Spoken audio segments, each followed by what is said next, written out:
Well, hello everyone, and welcome back to Iron Panther Presents. I had technical difficulties, and my live stream just shut down on me, but it's fine. So this is part two of our review of the A House Divided finale. Thank you for sticking with us.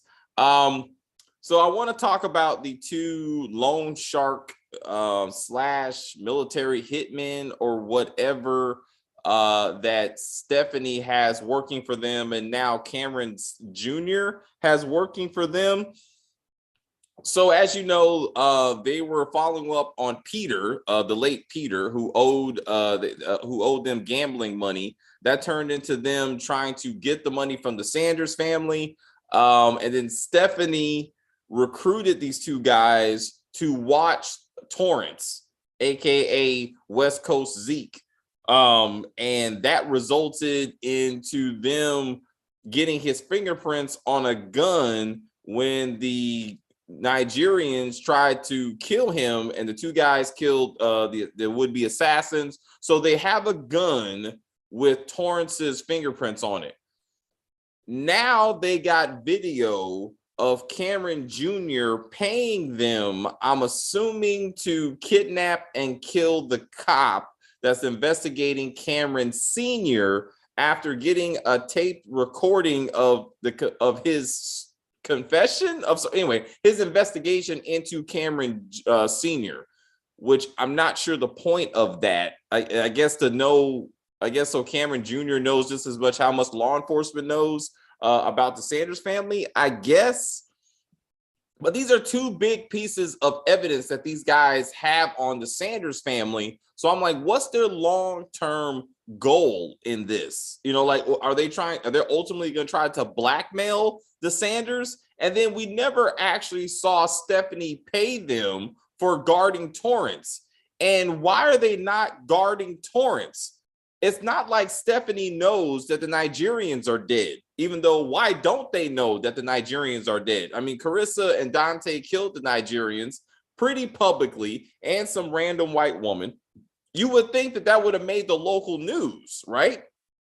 Or that law enforcement would be looking into it and say, hey, these are the Nigerians that we were investigating as it relates to the Sanders family. And then they should be interrogating Cameron Sr. about how these Nigerians just randomly ended up dead. But none of that happened.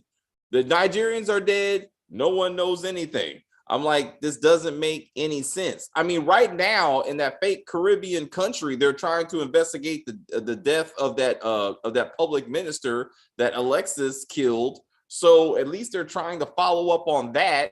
And is that going to get Alexis caught up after she does not get killed by the Muslim dude? I mean, I guess. But I want to know. I want to know what those two henchmen are up to. Like, why did they record Cameron Jr. paying them, which implicates them in the kidnapping and murder of a cop? Like, I don't get that. Okay. But let's talk about murders that don't make any sense. So let's talk about the first part of this episode was that detective magically figured out that Cutter was in Trivia's house. How did she do that? That don't make any sense. And then he's steadily murdering a woman. He just choked a woman to death in the house. Like, what was his game plan? What if Trivia would have came home and found a dead prostitute in her house? Like, where's her son at, actually? Where's Trivia's son at? Anyway, he murdered this woman. The cop comes in with two other cops, and she's trying to talk this kid down like he's the victim. Like, she murders this kid and she's feeling bad when this is at least his fourth or fifth dead woman that he's lured to some kind of secluded place, choked these women out, and then peed on a couple of them. So I'm like, he's a monster. I mean, he's worse than Jason. And that's saying a lot because Jason from the Oval, that fucker, he has some issues too. I mean, he has some issues too, but I just don't understand why she was sitting up there like all sad. And then she knew that he was out there murdering women earlier in the series and in the season, and she did nothing about it. I'm assuming it's because she wanted him to testify against Carissa which didn't go anywhere. Speaking of his victim, Torrance's girlfriend, Marina, where is she at? I mean, she got stabbed multiple times and she's still running around the woods bleeding to death. Like, she wasn't even acknowledged in this episode. It would have made a little bit of sense if the cops would have met her, interviewed her, got a general description of Cutter. Then the cop says, "Oh, Cutter must have attacked her." Then did some type of investigation to find out that Marina was actually the one who had got Trivia stabbed, and kind of put two and two together.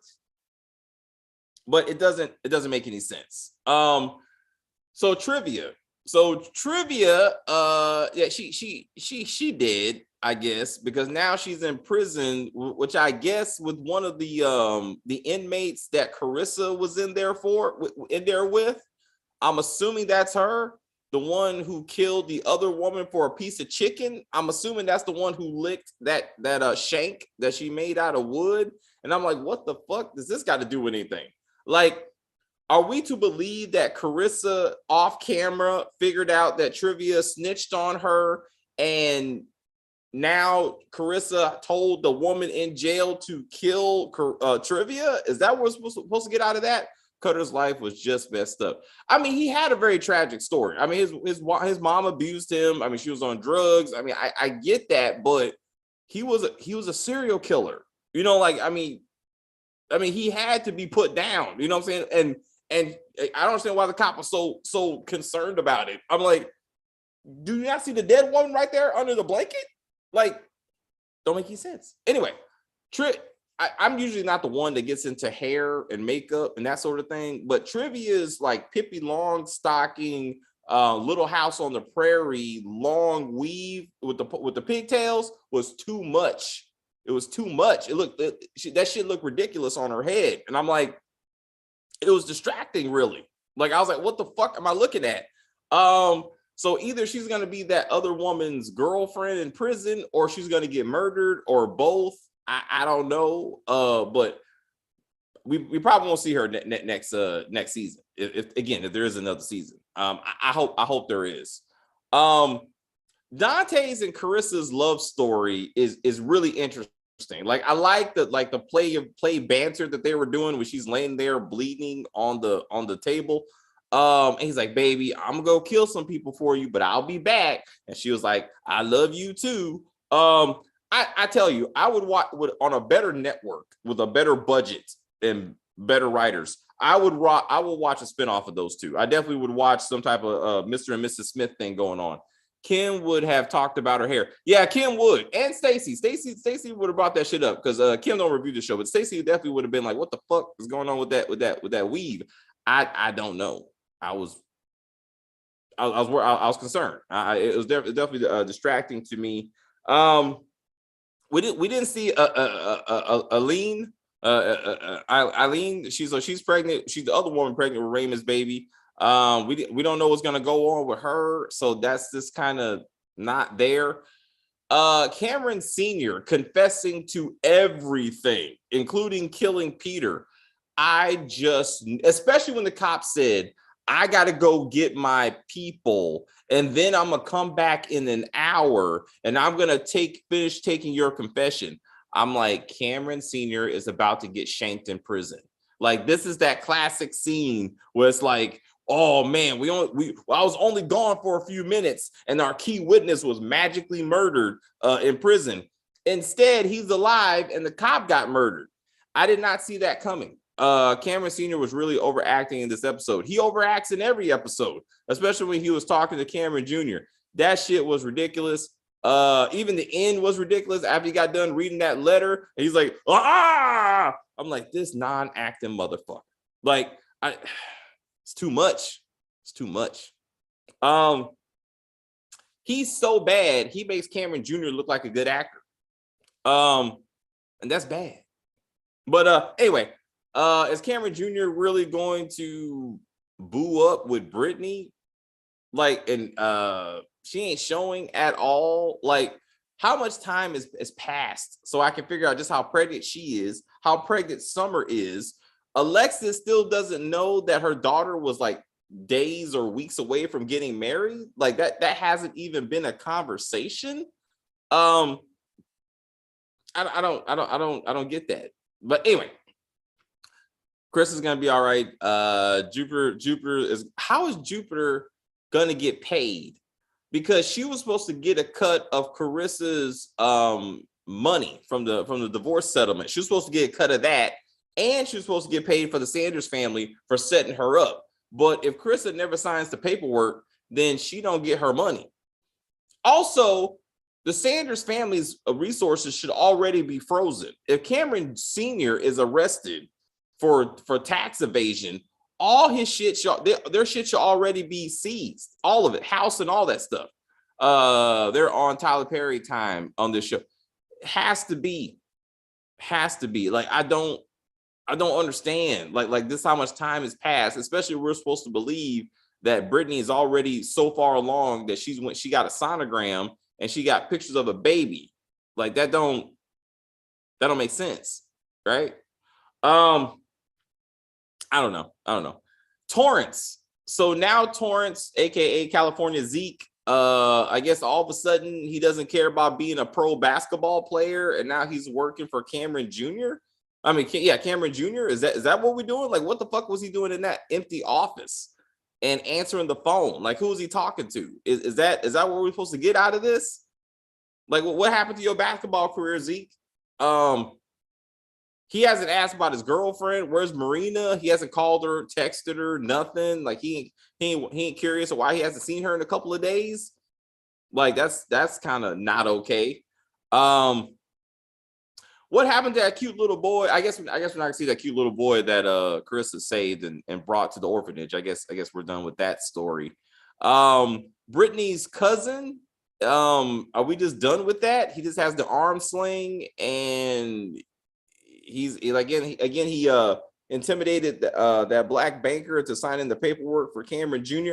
Where was the UAE businessman that Cameron Jr. had to sleep with his wife to get his money? Why wasn't he at that meeting with the German?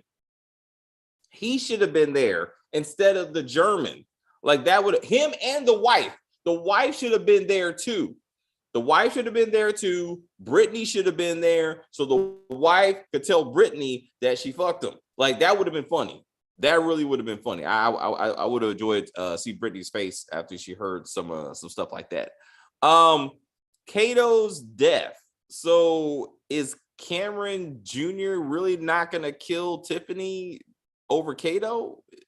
I really don't think he cares about that baby. So I don't know. Like, are we done? Are we done with the whole Kato storyline? Perhaps. I don't know. I guess we'll see if there is another season. Dante, again, I guess he fully is done with the FBI, I guess, but again, he's enough of an FBI agent that he can get in to see Cameron Sr. though. Doesn't make any sense. But now he's still steadily going around killing people. They still haven't found the Nigerian prime minister. I don't think he's Nigerian. I think those two different things. But no, they haven't found the prime. He's not the prime minister. He works for the prime minister of that Caribbean, fake ass Caribbean island that they were in. The Nigerians. Oh, you talking about the dead one? You're talking about the dead one that Dante and Carissa killed, right? If that's what you're talking about, yes. No one has found their dead bodies or that random ass white girl, and no one's looking into that, which doesn't make any sense. As I said about other video, I don't know. I mean, again, I hope that makes the news at some point. So Stephanie can feel avenged at some level that the Nigerians, the ones who did beat her and kill her baby are dead. Like that was them. Okay. And maybe she finds out that it was Dante and Carissa that killed the Nigerians, and maybe that helps. Maybe that helps her get over the thing about Carissa, perhaps. Yeah, I don't understand why they haven't found that massacre. To get into the details of the show, Dante prepping to go kill Alexis and family. He was working with that like M4 machine gun, right? The mini machine gun. But then in the end, I was like, that doesn't make sense. Like, why you can't take that into like a building and no one not see that, right? But then all of a sudden he had the pistol, which makes a lot more sense, but I'm pretty sure the silencers aren't the same. So I'm like, where is that machine gun and how is he going to use that? And he was putting clips in that bag like he was about to carry that thing into the hotel and shoot up the whole hotel. I was like, this doesn't make sense. Anyway, so he got the cryptocurrency. I guess, did he actually get the cryptocurrency from Stephanie? No, he didn't, right? Because she hired him to kill Alexis. That's what happened. So he still hasn't got paid. So what's happening? We gotta see Jupiter come back. I just want more Jupiter in this season, next season. And again, is that beat up lawyer? Is that gonna come back to bite Jupiter later? I don't know. Again, the men that got killed by the two white dudes with Torrance shooting, taking the kill shot, is that hasn't been investigated or brought up or anything. So we just got random dead ass bodies all over LA. So that don't make any sense. Yeah, and again, I guess Torrance is done with basketball and don't care about his girlfriend not being around. Yeah. Okay. Anything else for this episode? Any overall plot holes in this whole series that you thought about? What do you want to see in season 5? Do you want a season 5? That's the other question. Is this a show you want to continue? I do. I think House Divided and Monogamy are the best shows on All Black. Easy. From a production standpoint, from an acting standpoint, drama, I think they're the best shows on this platform, like so far, to me. I would definitely want to see more of them. I don't know, Monogamy. I haven't seen Monogamy be renewed, so I'm assuming it's coming back this year. I haven't seen anything information on that, and I don't know if they're gonna let us know if House Divided gets renewed for another season. But they left a lot of great cliffhangers. It was a great season. There's a lot of plot holes in the show. Yes, they are. But you know, I've seen worse. Like when we do Kings of Napa, oh my god, like that was garbage. Like that show is real bad. Like that ending was so irritating. So I appreciate A House Divided, even with all the plot holes. I appreciate A House Divided. It doesn't have as many plot holes as Power Book 2, so that's saying a lot. It's somehow A House Divided is more realistic. That was hard to say, but definitely true. But yes, I want a season 5 because I wanted to see if Auntie May and Cameron Jr. do.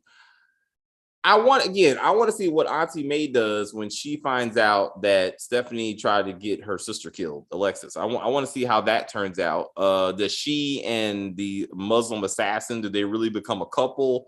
Did she know that the assassin used to sleep with Alexis back in the day? That would be interesting. Cameron Jr. And Stephanie trying to lead what part of the business that's not frozen by the federal government. Do they try to kill their father? Because if Cameron Sr., officially confesses to everything he wants to confess to, all their assets are going away. So I thought they were going to kill him in this season. Maybe they try to kill him in next season. But they can't let him go to trial and think everything's going to work out for them. Like, he's not going down by himself. So I don't understand why they haven't tried to kill him yet. How did Stephanie even get the letter in there? I don't know. It looked like some guard kind of like snuck it to him stuck it to Cameron Sr. on the hush. So I don't get that. Anyway, that's all for me. Thank you, Dominique, for stopping by and commenting. Thank to anyone who watched. We appreciate that. We hope to have Stacy back. Hopefully, maybe sometime next week. Maybe she'll be back next week when we start. Well, not start. We're gonna start next week. No, there's no new shows yet. Oh, Showtime. we might start reviewing Showtime on HBO, the show about the Lakers in the 70s and Magic Johnson. I'll check out the first episode, see what I think about it, and see if we're gonna add that to the rotation, because we're losing like 2-3 shows over the next week. So I mean, we might just do some movies and stuff. I want to do Jack Reacher on Amazon. I'm gonna shit on that. We're gonna do Batman. We got Force, Bel Air. I haven't watched Bel Air yet, so I gotta watch that. Snowfall, I haven't watched that yet, so I gotta watch that. So anyway, we got a lot of things. So again, thank you guys very much. I hope you enjoyed the part 2 to our review. Sorry for the technical difficulties again. I will see you tomorrow at 1:00 Eastern Standard Time as we talk about Snowfall episode 3, then Bel Air, and then Double Cross is what Saturday is going to be. Sunday is going to be Batman, Force, and Kings of Napa is what Sunday's going to be. And then we'll be off for a couple of days till we get back to the Oval. And then Ruthless starts next Friday. So that's coming back. Showtime on HBO. If we do it, we'll start that on next Saturday is what we're going to do. Like that. But anyway, thank you, Dominique. Again, thank you so much. We appreciate you. Appreciate everybody else who watched. And we will see